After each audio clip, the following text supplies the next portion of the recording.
এই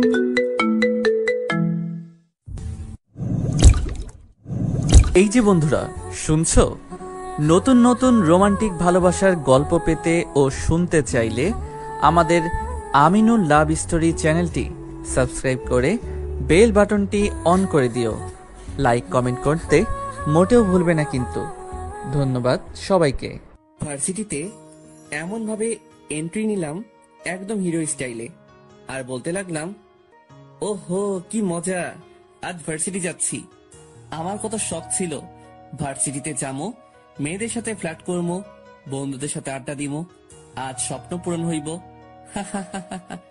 গেটের সামনে চলে আসছি। ও, আমার পরিচয় তো দেওয়া হয় নাই।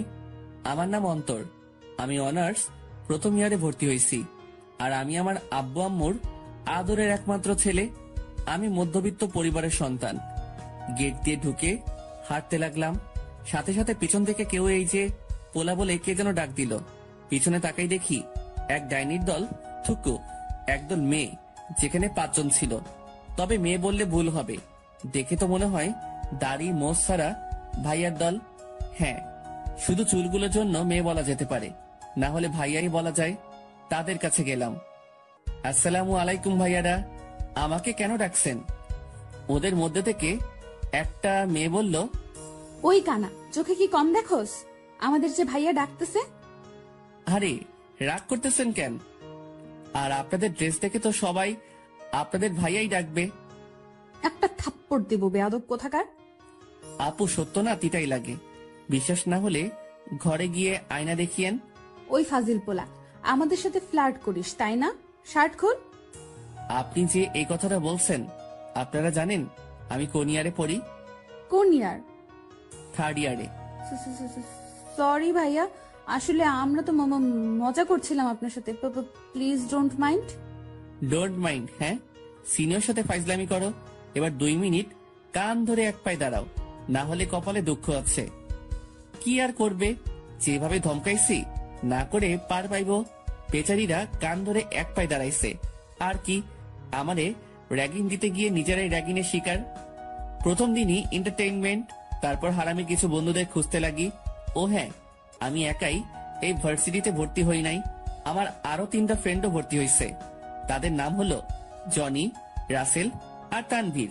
তানভীরকে ফোন দিলাম, ওই হারামি কোথায় তোরা? আমরা তো ক্যান্টিনে। শালা, আমি কি ক্যান্টিন কোথায় জানি? আমারে নিয়ে যা, আমি অফিস রুমের সামনে আছি। আপনারা হয়তো বলবেন আমি তো চিনি না, তাহলে আমি কেমনে বুঝলাম আমি অফিস রুমের সামনে আছি? আসলে অফিস রুমের দরজার সামনে সুন্দর করে অফিস রুম লেখা আছে, তাই বুঝতে পারলাম আর কি। তারপর তানভীর আসলো। মামা কারে খুঁজছো? তোর বউরে শালা ক্যান্টিনে চল। তারপর ক্যান্টিনে গেলাম। কি রে হারামি, তোরে কতবার ফোন দিলাম? আরে বেটা, ভার্সিটিতে ঢুকতেই একদল ডাইনির দেখা। তারপর তারপর আর কি, সব খুলে বললাম। সারারা হাসতে হাসতে শেষ। ভাই তুই সেই একটা জিনিস, ভাই তুই পারবি। আমাদের একটু শিখাও না, আমরা মেয়েদের একটু সাহায্য করতাম আর কি। দেখ বাসাধনরা, এইগুলোর জন্য ট্যালেন্ট লাগে, যা তোমাদের নাই। শুধু ট্যালেন্ট না, তোমাদের বহুত কিছু লেস আছে। 3টার মুখ বাংলার 5-এর মতো হয়ে গেল। তারপর 4 জন ক্লাসের উদ্দেশ্যে গেলাম। ক্লাসে গিয়ে আমরা আমাদের সিটে বসলাম।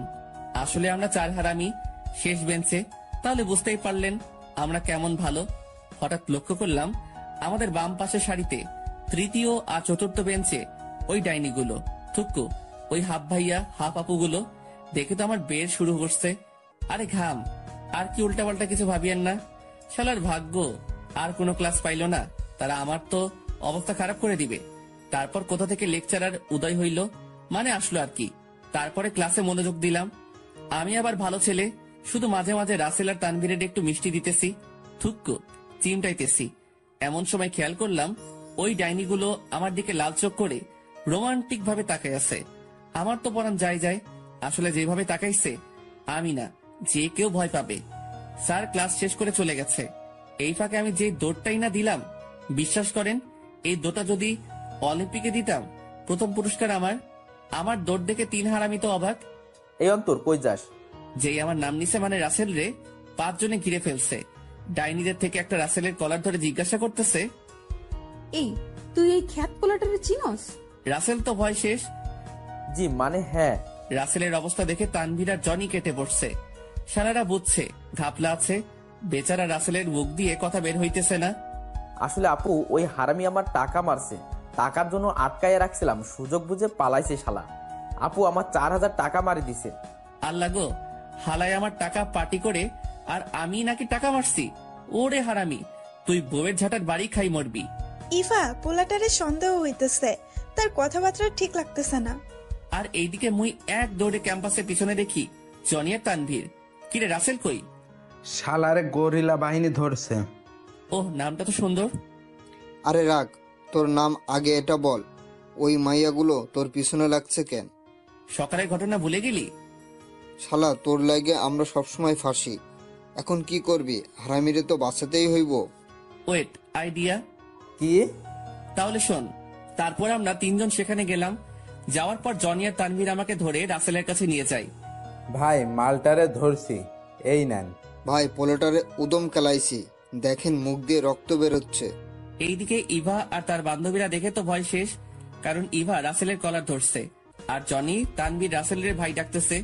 ওরা বুঝছে এ তো কোনো গ্যাংয়ের কেউ। আসলে হারামিরে কোনো গ্যাংয়ে নিলে নিজের গ্যাংরে ফাঁসাই দিব।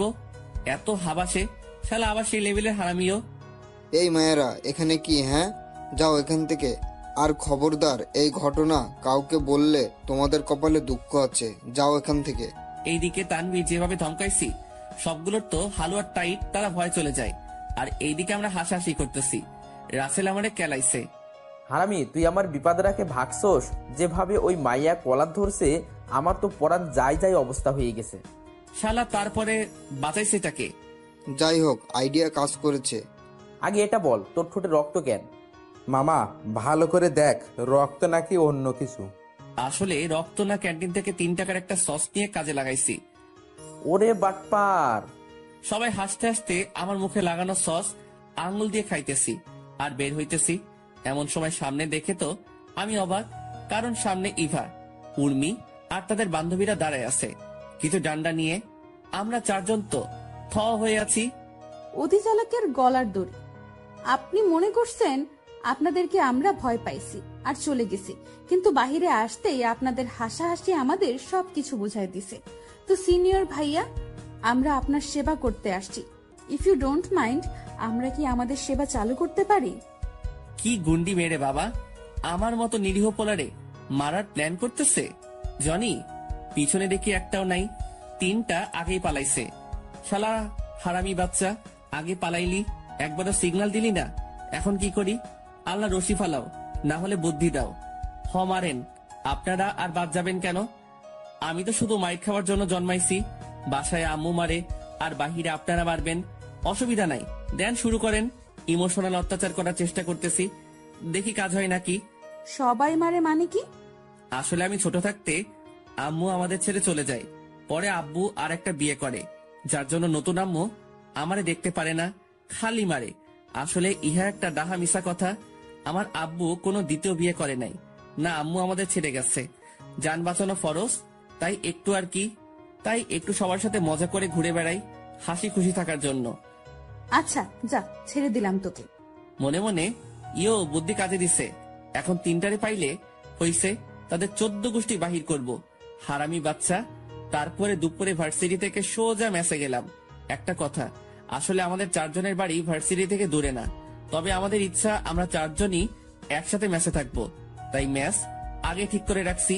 মেসে গিয়ে রাসেল দরজা খুলে দেখে, চিৎকার করে, ভূত!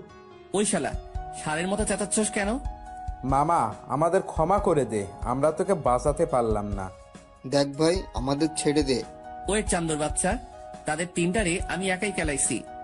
শালারা, আমি বিপদে পড়ছি আর তোরা আমারে রাখি গায়েব হয়ে গেছিস, একটাবারও ইশারাও দিলি না।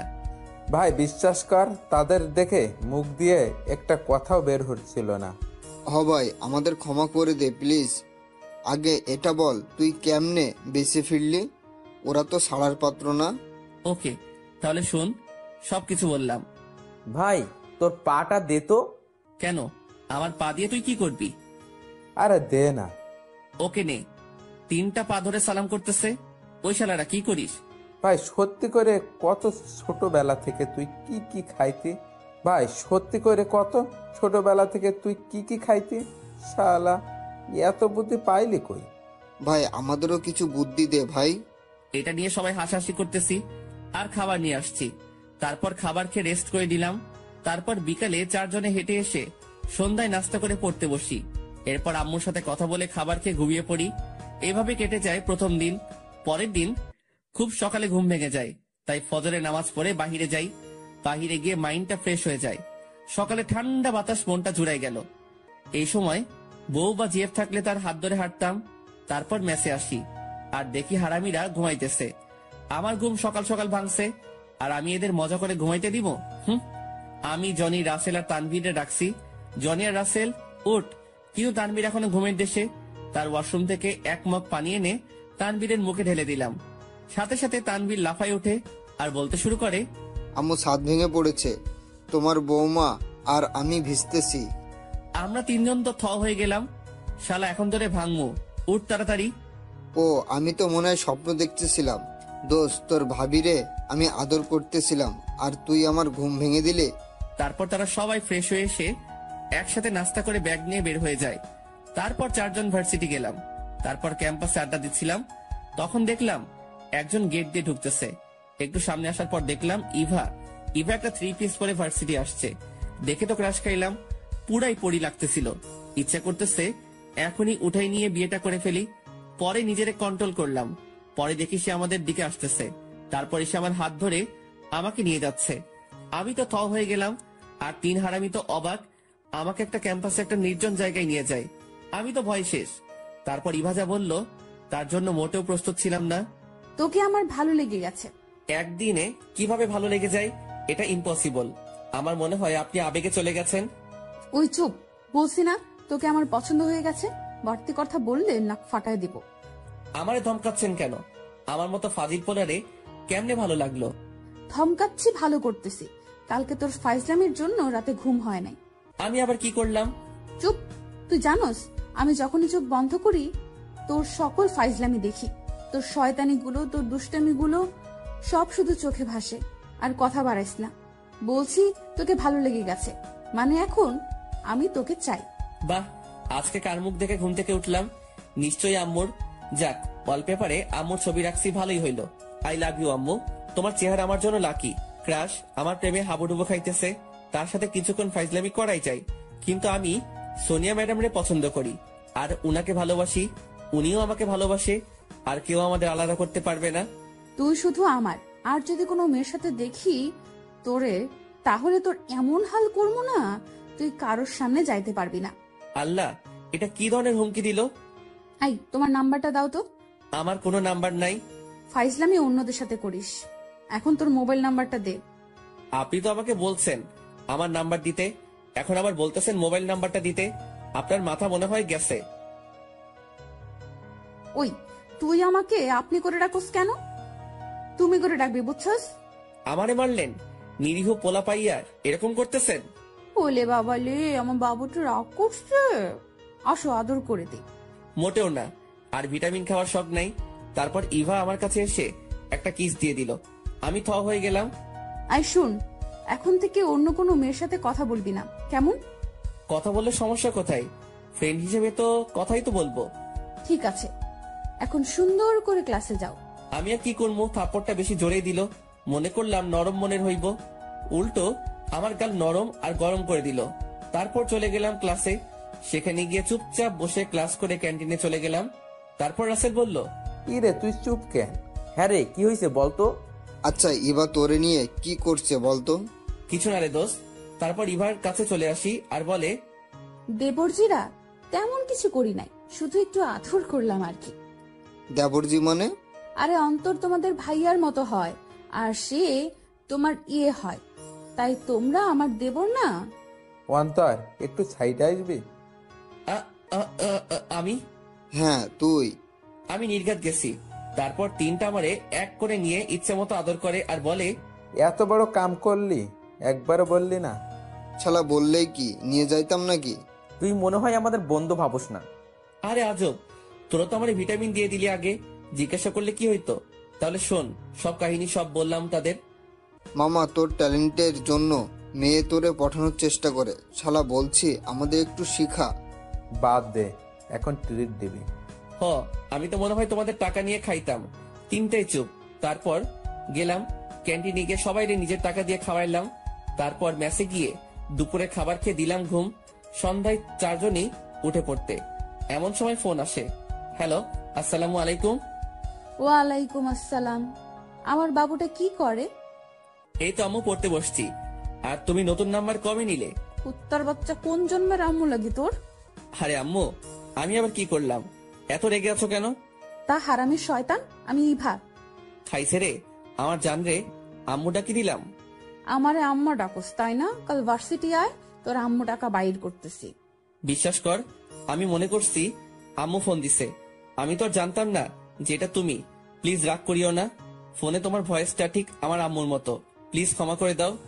কাল ভার্সিটি আয়, দেখামু তোরে আম্মু ডাকার ফল। ই টুট টুট টুট, ফোন কেটে দিল। আর এইদিকে তিন হারামি আমার কাহিনী দেখে হাসতে হাসতে শেষ। মামা, তোর বাবুর আম্মুরে আম্মুটা কি দিলি? শালারা মজা নিচ্ছস? কাল আমার মরা পাক্কা। দোষ, ইউ আর ডান। দোস্ত, আন্টিরে ফোন করে বল 4 দিনার ব্যবস্থা করতে সকালে। ওই হারামি, উঠ, ভার্সিটিতে যাবি না? না রে ভাই, শরীর খারাপ, যাবো না। মিথ্যা বললাম, কারণ গেলে আর ফিরে আসবো কিনা জানি না। ইভাজের আগি শালা যাইবা কেমনে? কাল যা করছে ইভা পাইলে হইব। এত তো কাপুরুষ, মেয়ের ভয়ে ভার্সিটি যাইব না। কথাটা এবার ইগোতে লাগলো। নে রেডি হ, ভার্সিটি যাবো। তারপর চারোটা রেডি হয়ে ভার্সিটির দিকে গেলাম। গেটে ঢুকবো তখন বারবার মনটা বাধা দিচ্ছে। তবুও ঢুকলাম। ঢুকার সাথে সাথে হার্টবিট বেড়ে গেল। জানি না কি হবে আমার সাথে এখন।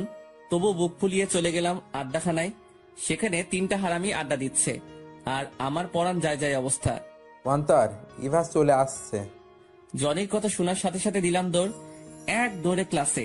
আর ওইদিকে আমার অবস্থা দেখে তিনটাই হাসতেছে। আমি ক্লাসে ঢুকে সোজা লাস্ট বেঞ্চে চলে গেলাম। আমি তো ভয় শেষ। আর আল্লাহরে ডাকতেছি, আল্লাহ, আমি আমার আব্বু আম্মুর একমাত্র ছেলে। প্লিজ আমার ডাইনিটার হাত থেকে রক্ষা করো। ক্লাসের সময় সবাই ক্লাসে আসে, সাথে হারামিও আসলো। এসে আমার পাশে বসে শুরু করে দিল। দোস্ত, আন্টিরে ফোন করে বলিস 4 দিনা চারশা করতে, কেমন? যাক বাসলাম। কিন্তু দেখি ইভা আমার দিকে চোখ লাল করে তাকায় আছে। মনে হয় এখনই আমাকে খেয়ে ফেলবে। ক্লাস শেষ, সাথে সাথে ইভা আমার সামনে চলে আসছে আর আমি কালেমা পড়া শুরু করে দিলাম। ইভা আমাকে নিয়ে একটা নির্জন জায়গায় নিয়ে যায়। আমার তো চোখ বন্ধ। তারপর ইভা বলা শুরু করে, এত ভীতু কেন তুমি? এত মিষ্টি করে বলার দরকার নাই, মারা শুরু করেন। তবে আমার শেষ ইচ্ছাটা পূরণ করলেই হইব। একবার আম্মুর সাথে কথা বলেনি।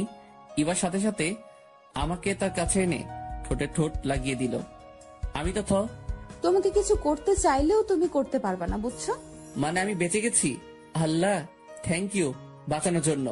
এখন চলো ফুচকা খাবো। আমি ফুচকা খাই না, তবুও চলো। গেলাম তার সাথে ফুচকা স্টলে। গিয়ে সে ফুচকা অর্ডার করে ফুচকা আসে আর সে খাওয়া শুরু করেছে। সে খাইতেছে আর আমি তাকে দেখতেছি। সত্যি তাকে এই অবস্থায় দেখলে যে কেউ তার প্রেমে পড়বে, এতটা মায়াবী চেহারা তার। এভাবে কি দেখো?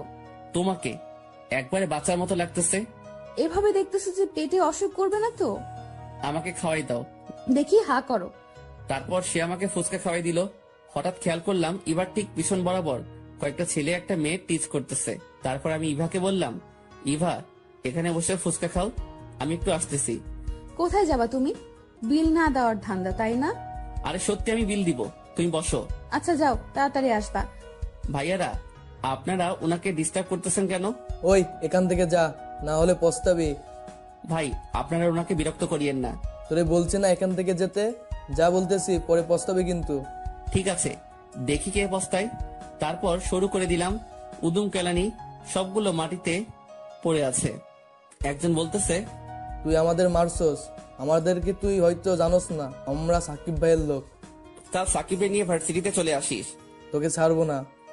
বলে পোলাগুলো চলে গেল। তারপর আমি আপুকে বললাম, আপু, আপনার নাম কি, কোথায় থাকেন? আমার নাম মিথিলা, আর আমি সামনের গলিতে প্রথম বাড়িটাই থাকি। ওয়েট, আপনি খান হিলালের মিথিলা নাম তো? মিয়া, আপনার লাইগা বেচারা এফবি দুনিয়া কাঁপাই ফেলতেছে, আর আপনি কিনা এখানে? আপনার জন্য বেচারা কান্না করতে করতে গান গায়। বেচারা পোলাটারে এভাবে কষ্ট দিয়ে আপনি কিভাবে শান্তিতে আছেন? তাড়াতাড়ি তার কাছে যান। সে অনেক পপুলার সিঙ্গার, এর গানে রেকর্ড করছে আপনার জন্য। আপনার জন্য আমার পছন্দের গানটারেও ছাড়ে নাই। মিয়া, আপনারে তো পুলিশে দেওয়া উচিত। আরে কি টাইপের ছেলে তুমি, আমারে এইভাবে অপমান করতেছো? অপমানের কি দেখলেন? বেচারা আপনার জন্য এফবিতে পচে মরতেছে। দাঁড়ান, আমি এখনই হেলালের নক দিতেছি বলে ফোনটা হাতে নিলাম। পরে দেখি সে গায়েব। তারে আমি বাঁচাইলাম, একটা থ্যাংক ইউ দিল না। এই জন্য সবাই বলে ভালোর যুগ নাই।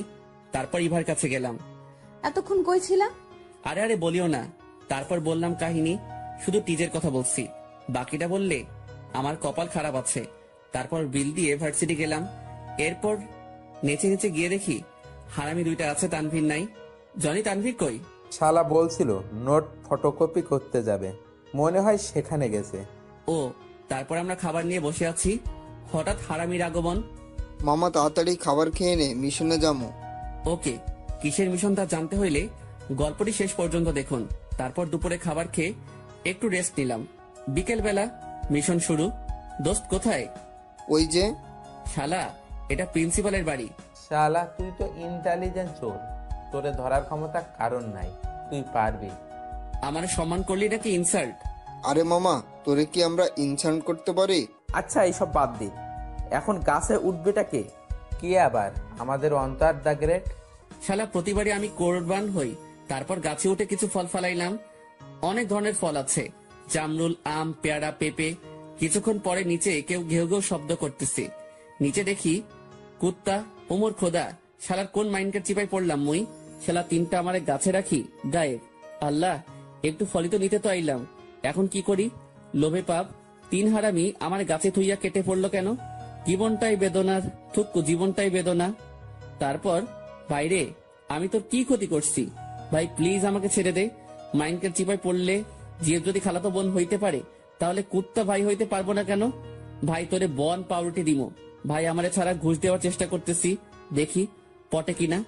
হঠাৎ মাথায় বুদ্ধি আইলো, গাছে থেকে ফল নিয়ে দিলাম কুত্তার গায়ে মারি। শালায় দিল দৌড়। তারপর নিচে নামতে গিয়ে ধপাস। আমার পড়াশুনে প্রিন্সিপাল বাহিরে আসে। কে রে ওইখানে? শ্বশুর মশাই, তোমার জামাই বলে দিলাম দৌড়।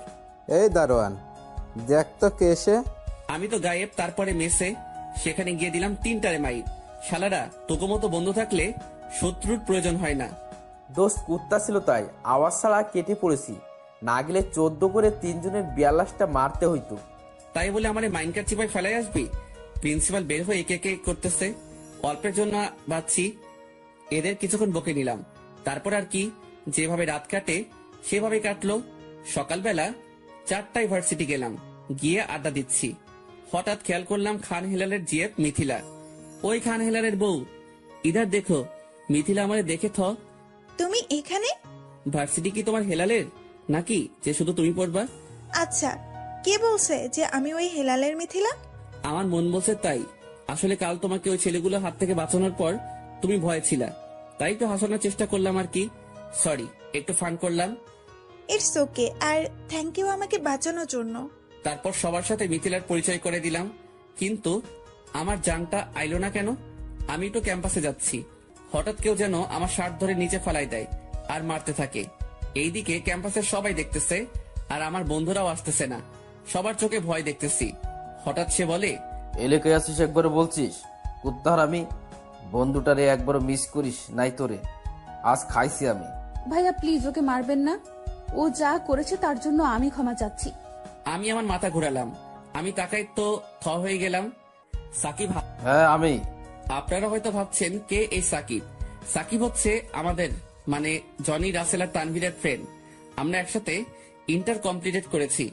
আমার প্ল্যান ছিল অন্য কোথাও পড়বো, কিন্তু তানভীর, জনি আর রাসেলের জবরদস্তির কারণে এই এলাকায় আছি। যার কারণে অনেক দিন ধরে তার সাথে যোগাযোগ নাই। তার মানে এই না যে বন্ধুর খোঁজ খবর রাখবো না। বর্তমানে সে বলতে গেলে ছাত্র লীগের নেতা এবং তার পাওয়ারও অনেক। সাকিব হাত বাড়িয়ে বলে, শালা ওঠ, এলাকায় আসিস একবারও বলিস নাই। হারামি, এলাকায় থাকার কথা না, কিন্তু আছি। আর কি, কি খবর তোর? শালা ভালো, কেমনে থাকতাম, তুই ছিলি না, এখন ভালো হয়ে গেলাম। আর ইবা তো থ। ভাইয়া আপনি ওকে চিনেন? তার বাপরে কি ভুলবো নাকি? তুই ঠিক আগের ফাজিলটাই আসিস। তুমি ঠিক আছো তো? আরে আজব, আমারে মারার জন্য এখন পর্যন্ত কোনো লাল জন্ম হয় নাই। দোস্ত, এটা কি আমাদের ভাবি নাকি? বুঝছস তাহলে? মামা, ইন্টারে তো প্রায় সবগুলো তোর সাথে লাইন মারতে চাইছে, কিন্তু তুই তাদের পাত্তা দিলি না। যাক, শেষমেশ ভাবি পাইলাম, শালা ট্রিট দিবি। দিব। তুই এখানে কেন এটা বল। আরে আমার কিছু ছেলে পেলে নাকি? কোন ছেলে মারছে? ও, কোন ছেলে পেলে দেখি, তারপর ওইগুলোরে দেখে মাথা খারাপ হয়ে গেল। শালা তুই আমার বন্ধু হতেই পারস না। দোস্ত, রেগে গেলি কেন? তারপর তাকে সব বলি। এবার সাকিব নিজেই রেগে ওইগুলোরে ডাক দেয়। তোদের স্বাধীনতা দিয়ে ভুল করেছি, আজ তোদের দুঃখ আছে। অন্তর, তুই যা, শাস্তি দিবি দে, আমি মানা করব না। দোস্ত, আমি আগের ফর্মে যাইতে চাই না, কিন্তু তাদের শাস্তি দেওয়া উচিত। তারপর ছেলেগুলোর উদ্দেশ্যে বলি, দেখো ভাইয়ারা, আমি চাইলে তোমাদের খুব খারাপ কিছু করতে পারতাম, কিন্তু যদি এটা করি তাহলে তোমাদের আর আমার মধ্যে কোনো পার্থক্য থাকবে না। ভাই, সময় থাকতে ভালো হয়ে যাও, আর পারলে সবাইকে সাহায্য করো, মেয়েদের সম্মান করো, কারণ একটা মেয়ের গর্ভে তোমরা জন্ম নিচ্ছ। আর একটা কথা, কাল যে মেয়েটাকে ডিস্টার্ব করছো, সেই মেয়েটার থেকে ক্ষমা চেয়ে নাও।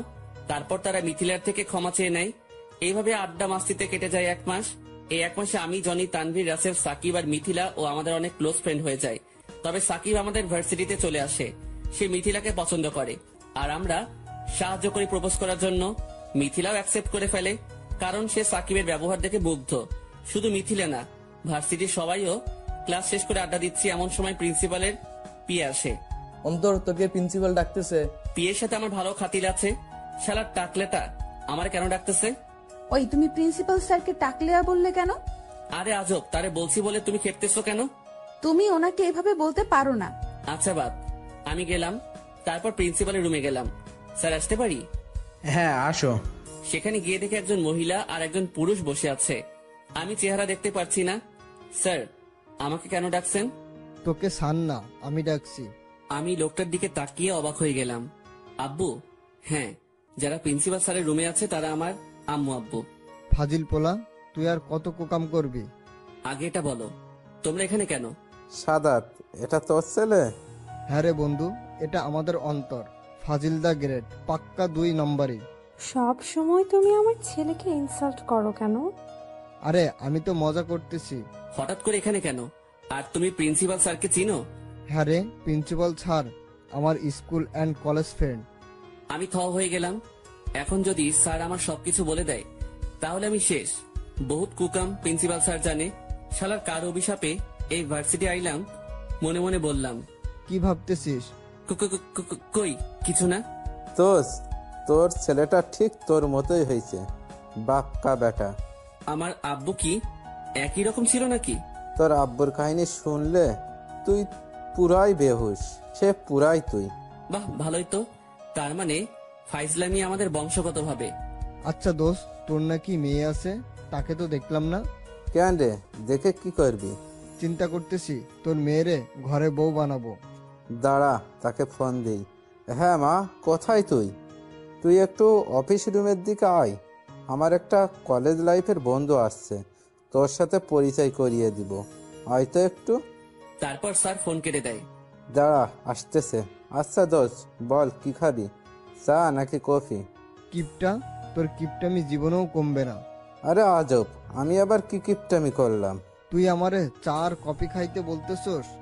অনেকদিন পর তোর সাথে দেখা হলো, বিরিয়ানি বললে কি অসুবিধা হইতো? আচ্ছা, এক কাজ করি, দুপুরে আমার বাসায় গিয়ে একসাথে লাঞ্চ করব। আমি কিন্তু বিরিয়ানি খামো। তুই রাক্ষসেই থাকবি। বন্ধু, সব তোর থেকেই শিখেছি। শালা আমি শিখাইছি নাকি? তুই আমাকে শিখাইছিস? ভাবি, এই শয়তানটারে কিছু বলো। 2 বন্ধুর মাঝে নাক না গলানোই ভালো। এত বড় অপবাদ, আল্লাহ এই শয়তানটারে উঠাই নাও। এইদিকে স্যার আর আব্বুর কাণ্ড দেখে আমি আর আম্মু হাসতেছি। বা ভালোই তো, আমারে ফাজিল বলে, আর উনি তো আমারও বাপ। ও সরি, আসলেই তো আমার আব্বু। মনে মনে, স্যার আব্বু যদি আপনার ফ্রেন্ড হয় তাহলে তো আমিও তো আপনার ফ্রেন্ড। কেমনে? স্যার আসলে আমি আব্বুকে আব্বু ডাকলেও আসলে আমরা একে অপরের ফ্রেন্ড। আর আব্বু যদি আপনার ফ্রেন্ড হয় তাহলে তো আমিও আপনার ফ্রেন্ড। আর তাছাড়াও একজন টিচার তো একজন স্টুডেন্টের ফ্রেন্ড। আচ্ছা যাও, আমারও ফ্রেন্ড। দোস্ত, ভার্সিটিতে একটা মেয়ে পছন্দ হয়েছে, একটু লাইন করে দাও না। ওরে হারামজাদা, একখানে তোর আব্বু আম্মু বসে আছে আর তুই উল্টা পাল্টা বলতেছস।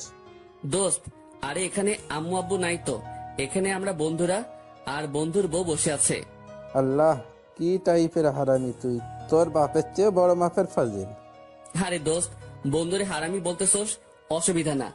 আচ্ছা, ভাবি কেমন আছে? একটু দেখা করতে পারবো নি? সাদাত ভাই আমার, এতে থামতে ক, না হলে হার্ট অ্যাটাক করবো। অন্তর্বাব, এবার থাম, না হলে বেচারা উপরে উঠে যাইব। সমস্যা নাই, 4 দিনা 40 খামু। আর চিন্তা করিও না, ভাবির খেয়াল আমি রাখতে পারমু, ভরসা করতে পারেন। সার্থ আর আম্মু আব্বু হাসতেছে।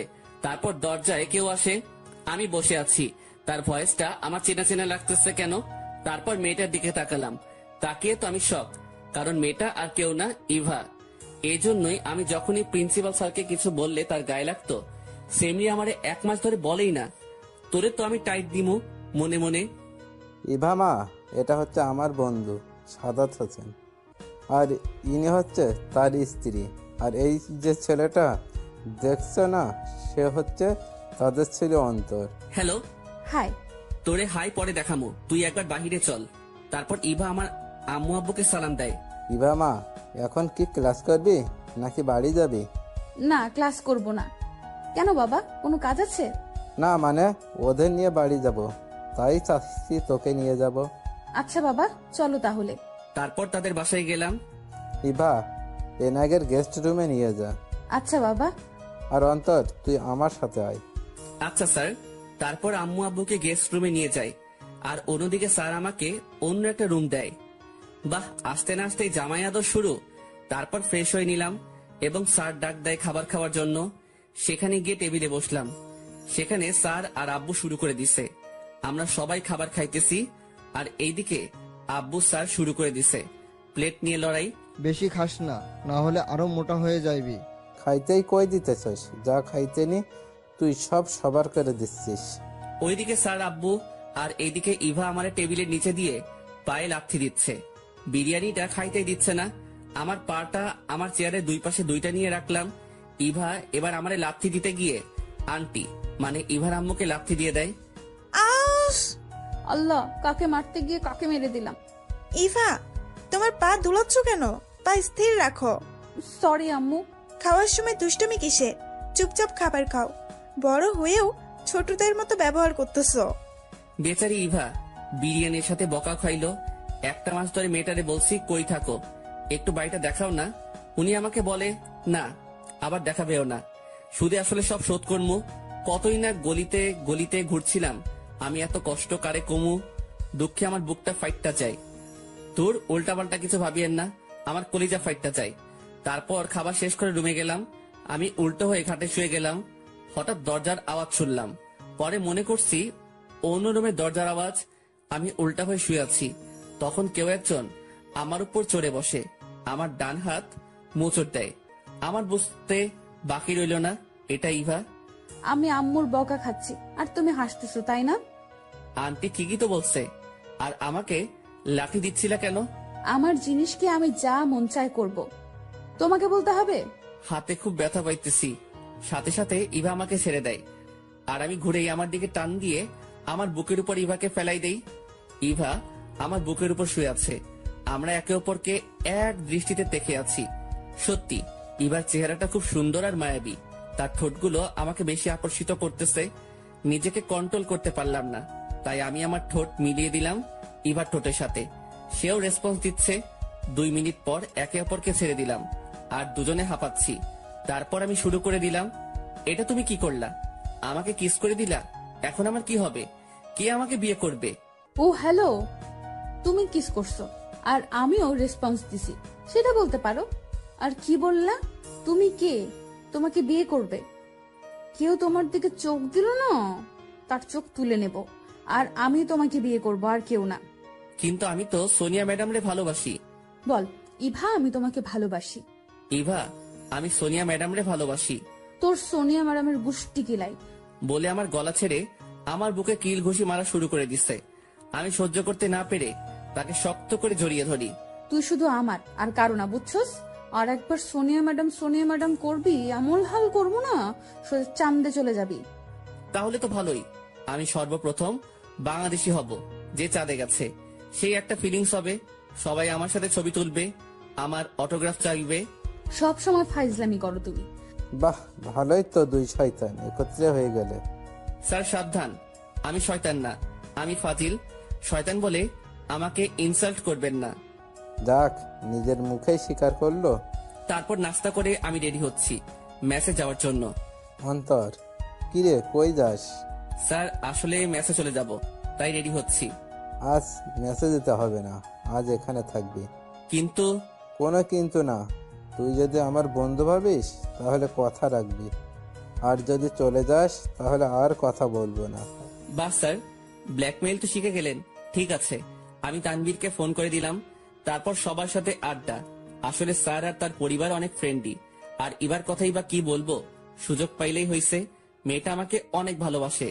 রাতের খাবারের সময় হয়, আর এক কাহিনী, আমি খাবার খাচ্ছি, স্যার এবার কথা বলতে শুরু করছে। আমার বাস দেওয়া শুরু। ভার্সিটিতে অনেক কুকাম করছি, সব ফাঁস করে দেয়। সবাই হাসাহাসি করতেছে। আচ্ছা অন্তর, তুই না বলছিলি তুই কারে জানি পছন্দ করছস? আমারে বল, আমি লাইন করাই দিই। স্যার যদি বলি আপনার মেয়ে, তাহলে কি লাইন করাই দিবেন? খাইদাই কাজ নাই আমার, তোর মতো ফাজিলের আমার মেয়ে দিমু। আপনি দেওয়া লাগবো না, আমি নিয়ে ভাইগা যামু। সবাই হাসতেছে। খাওয়া শেষ করে চলে গেলাম রুমে গিয়ে কিছুক্ষণ এফবিতে ফাইজলামি করে তারপরে দিলাম ঘুম। সকালে ফজরের নামাজের জন্য অ্যালার্ম দেওয়া ছিল, তাই অ্যালার্ম শুনে ঘুমটা ভেঙে যায়। যখন উঠতে যাব হঠাৎ খেয়াল করলাম আমার বুকে ভারী কিছু অনুভব করতেছি। আমি তো দেখে শক, ইভা আমার বুকের উপর শুয়ে আমাকে জড়িয়ে ধরে ঘুমিয়ে আছে। আমি ইভাকে মুগ্ধ নয়নে দেখতেছি। আসলে তার চেহারাটা দেখার মতো। পরে মনে পড়ছে আমি তো বিয়েই করি নাই, তাই তাকে সরাতে যাব। হঠাৎ তার ঘুমটা ভেঙে যায় আর উঠে আমাকে বলা শুরু করে, আমাকে সরাতেছিলে কেন? আমি অনেক কষ্ট করে ঘুমু ঘুমু অবস্থায় এখানে আসছি। প্রথমত তোমার আর আমার বিয়ে হয় নাই, একটা মেয়ে একটা ছেলে বিয়ে ছাড়া একসাথে থাকা উচিত না। আর দ্বিতীয়ত আমি নামাজ পড়তে যাব, তাই।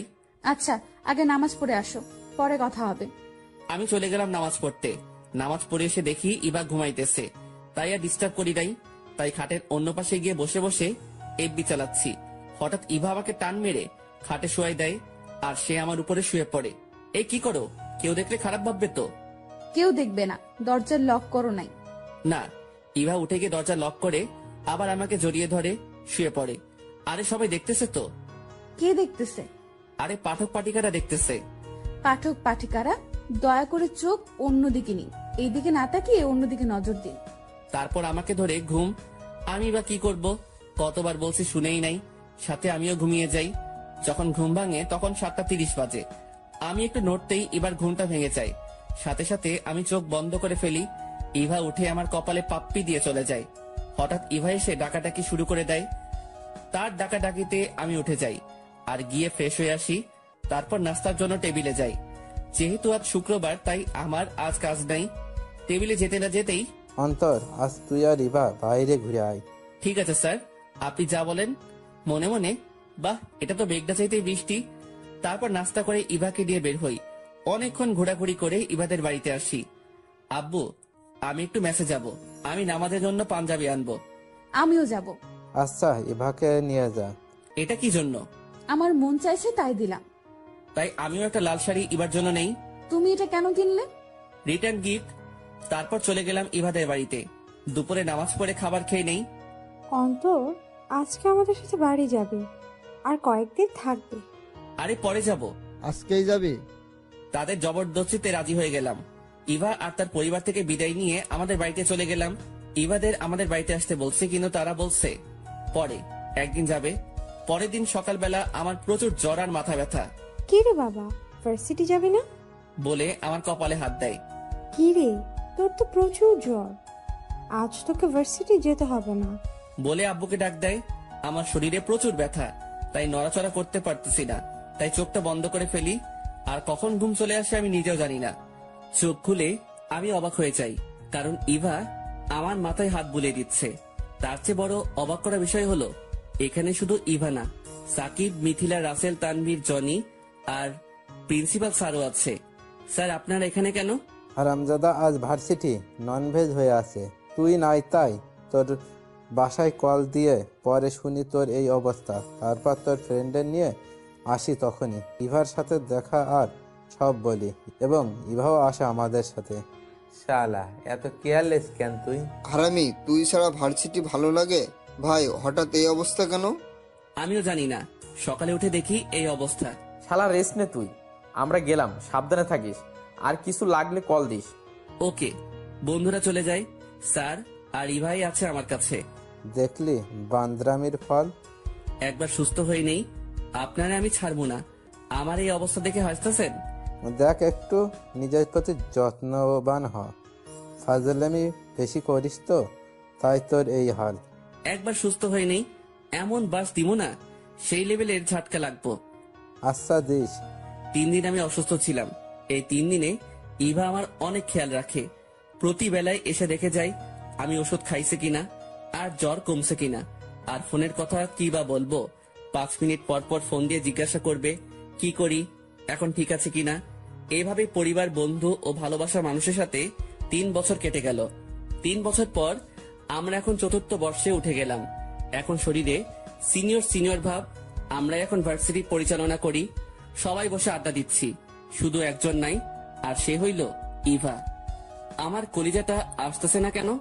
আরে আসবো, আর যদি এতই টেনশন করিস তাহলে বিয়েই করে নে। আসলে ঠিক বলছিস, সেটাই করতে হবে। হঠাৎ ইভা আসে, এসে আমাকে জড়িয়ে ধরে হাউমাউ করে কান্না শুরু করে দেয়। আরে আজব তো, এমন ভাবে কান্না করতেছে কেন? এই ইভা, এইভাবে কান্না করতেছো কেন? ইভা কান্না করেই যাচ্ছে। আরে কান্না করতেছো কেন বলো? অন্তর, বাবা আমার বিয়ে ঠিক করে ফেলছে। কথাটা শোনার সাথে সাথে আমার মাথায় আকাশ ভেঙে পড়লো। এই কথাটা শুনে আমার মনে হলো কি আমার শরীর থেকে আত্মা টেনে বের করে ফেলছে। কি বলতেছো এইসব তুমি? হ্যাঁ, বাবা আমার বিয়ে ঠিক করে ফেলছে। আমি বাবাকে মানা করছি, তারপরও সে কথা শুনে নাই। অন্তর, আমি তোমাকে ছাড়া বাঁচতে পারবো না বলে আমাকে জড়িয়ে ধরে কান্না শুরু করে দেয়। আমার চোখ দিয়ে অঝরে পানি পড়তেছে। আমি ভাবতে পারতেছি না আমি ইভাকে হারিয়ে ফেলবো। এইভাবে হার মানলে চলবে না, কিছু একটা করতে হবে। আমি ইভাকে হারাতে পারবো না। আমি কেন? কেউ তার ভালোবাসার মানুষকে হারাতে চায় না। ইভা, তুমি ছেলেটার ছবি দেখছো? না, দেখি নাই। তবে বাবা আমাকে একটা খাম দিছে, যেটা ওর ছবি আর ওর বাবা মায়ের নাম্বার আছে। খামটা আমাকে দাও। তারপর খামটা আমাকে দেয়। তারপর ইভার সাথে কিছুক্ষণ সময় কাটিয়ে ইভাকে বাড়ি পাঠিয়ে দেই, আর আমিও বাড়ি চলে যাই। গিয়ে ব্যাগটা খাটে ফেলে বালিশে মাথা লুকিয়ে কান্না করতেছি। আর এইদিকে আম্মু খাবার খাওয়ার জন্য ডাকছে, কিন্তু মানা করে দেই। কান্না করতে করতে ঘুমিয়ে পড়ি। বিকালে ঘুম থেকে উঠে ফ্রেশ হয়ে নেই। তারপর মাথায় একটা বুদ্ধি আসে, খামটা নিয়ে বেরিয়ে পড়ি। তারপর একজনকে ফোন দেই। হ্যালো তাইফ, কোথায় তুই? এই আছি। কেন রে দোস্ত? একটু পার্কে আয়। ও, আসতেছি। আপনারা হয়তো ভাবছেন তাইফ কে। সে হলো এই এলাকার মাস্তান, আর আমার সাথে তার ভালো সম্পর্ক আছে। তাকে কেন ডাকছি সেটা বুঝতে পারবেন। তাইফ আসছে। দোস্ত বল, কেন ডাকছিস? এই খামে একজনের ছবি আছে। তোর কাজ হলো এই হারামজাদারে কিডন্যাপ করতে হবে। ওকে আগে এটা বল, একে কেন কিডন্যাপ করতে হবে? তারপর তাইফকে সব বলি। দোস্ত, তুই আমাকে তোর ভাইয়ের মর্যাদা দিয়েছিস। এই ভাই তোর ভালোবাসার জন্য সবকিছু করতে পারে। আমি আমার লোকজনদের খামটা দিয়ে সবকিছু বুঝিয়ে দিব, তবে কখন কাজটা করতে হবে সেটা তোকে ফোনে বলে দিব। ওকে, তুই যেটা বলস। থ্যাঙ্কস, তুই আমার অনেক উপকার করলি। থ্যাঙ্কস দিয়ে পর করে দিলি? আরে ভাই চল, আমরা নাস্তা করবো। তারপর একসাথে নাস্তা করে বাসায় চলে যাই। তারপর রুমে গিয়ে, মিস্টার প্রিন্সিপাল, তুমি মনে করছো এই অন্তর শুধু ফাজিল, কিন্তু তুমি এটা জানো না এই ফাজিল কত ডেঞ্জারাস। আমার এই রূপ দেখার জন্য রেডি থাকো। Get ready for to see my devil form. তারপর রাতের খাবার খেয়ে ঘুমিয়ে পড়ি। সকালবেলা ঘুম ভাঙে আম্মুর ডাকাডাকিতে। আম্মু, ডাকতেছো কেন? আরে আজ ইভাতে বাড়িতে যেতে হবে তো। কেন? আরে আজ ইভার বিয়ে, তোর প্রিন্সিপাল স্যার যেতে বলছে। উঠ তাড়াতাড়ি। আম্মুর কথাটা শুনে মনে হলো কেউ আমার কলিজায় তলোয়ার ঢুকাই দিছে। সাথে সাথে আমি ফোনটা চেক করি, দেখি 342টা মিস কল। আমি কল ব্যাক করি, আর ইভা রিসিভ করে কান্না করতে করতে বলতেছে, অন্তর, বাবা আজকে বিয়ের অ্যারেঞ্জমেন্ট করছে, প্লিজ কিছু করো, না হলে আমি আত্মহত্যা করতে বাধ্য হব। আরে পাগলি, আগে আমার কথা শোনো, তারপর সব বলি। আচ্ছা, কিন্তু আমি এই বিয়ে কিছুতেই করতে পারবো না। যদি এটা কাজ না করে তাহলে আমরা পালিয়ে যাব। আচ্ছা ঠিক আছে। তারপর তাইবকে ফোন করে বলে দেই সে সব ঠিক করে রাখছে। ইবাদের বাড়ির সামনে লোক রেডি, এখন শুধু ওই হারামজাদারে পাইলেই হইব। তারপর নাস্তা করে রেডি হচ্ছে, এমন সময় আম্মু এসে একটা পাঞ্জাবি দেয় আর বলে, এই পাঞ্জাবিটা পর। বিয়ে কি আমার যে আমি পাঞ্জাবি পরবো? আরে বাবা, পাঞ্জাবি পরলে তোকে অনেক সুন্দর লাগে, তাই পাঞ্জাবিটা পর। আম্মু তোমরা যাও, আমার একটা কাজ আছে, কাজ শেষ করে ইবাদের বাড়িতে যাব। আচ্ছা। তারপর তারা চলে গেল। আর এইদিকে তাইবকে বলে দেই লোকরা যাতে রেডি থাকে। আম্মুর যাওয়ার 15 মিনিট পর বাড়ি থেকে বের হই। যখনই ইবাদের বাড়িতে ঢুকতে যাব, কোন হারামজাদা আমার মুখে রুমাল দিয়ে দেয় আর আমি বেহুশ। যখন হুশ আসে তখন আমি একটা চেয়ারে বাঁধা। কোন জানোয়ারের বাচ্চা আমারে আনছে, এমনি মাথা খারাপ। তারপর আমারে কে কিডন্যাপ করলো? আমি আনছি তোকে। কেন আনছিস? আরে দাঁড়া, আগে বসকে ফোন দি। বেটা কই?